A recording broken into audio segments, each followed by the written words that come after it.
just please take actions immediately and please take case.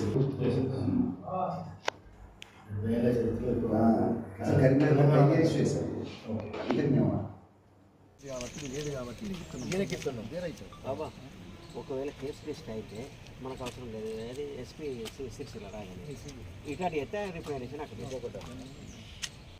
నియోజకవర్గంలో ఈరోజు రాజ్యాంగం లేకుండా చట్టం లేకుండా పోతున్నటువంటి పరిస్థితులు దాపురించినాయి. నాకు 54 ఏళ్ళు ఉంటాయి.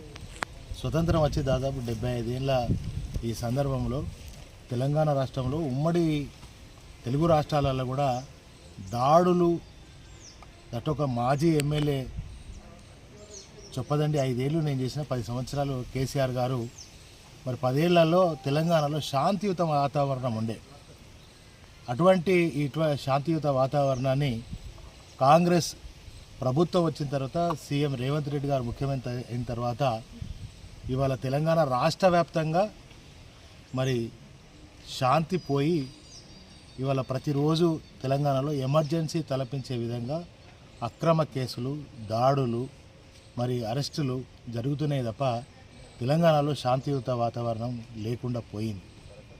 కనుక మరి నిన్న నేను హైదరాబాద్ వెళ్ళినటువంటి సందర్భంలో పొద్దున ఉదయం ప్రెస్ మీట్ పెట్టి గతంలో 2 రోజుల ముందు ఇదే ఇక్కడ ఉన్నటువంటి ఎమ్మెల్యే మాజీ ఎమ్మెల్యే మన చొప్పదండి ఎమ్మెల్యే కేసీఆర్ గారిని ఉద్దేశించి, కేటీఆర్ గారు హరీష్ రావు గారిని ఉద్దేశించి, అదేవిధంగా కార్యకర్తలను రోడ్డు మీదకి వస్తే తంతామని చెప్పి కొడతామని చెప్పి ఆఫీసుల మీదకి వచ్చి కూడా దాడి చేస్తామని చెప్పి ఆయన ప్రెస్ మీట్ పెట్టి మా కార్యకర్తలను మరి బెదిరించడంతో నేను వెంటనే స్పందించి మా కార్యకర్తలను ఖచ్చితంగా కాపాడుకుంటాం, ఒక్కరి మీద చేసినా కూడా ఊరుకునే సమస్య లేదని చెప్పి ప్రెస్ మీట్ పెడితే దానికి స్పందనగా కాంగ్రెస్ గూండాలను కుక్కలను నా ఇంటి మీదకి పంపించి నిన్న లేను మా కుటుంబ సభ్యులు ఉన్నారు మరి దాడి చేసి హత్య చేసేటువంటి ప్రయత్నాన్ని ఇవాళ కాంగ్రెస్ గూండాలు దాంట్లో ఒక 2-3 రౌడీ షీటర్లు కూడా మరి మొన్ననే హత్య చేసి జైలుకు వేసిన వాళ్ళు కూడా ఉన్నారు.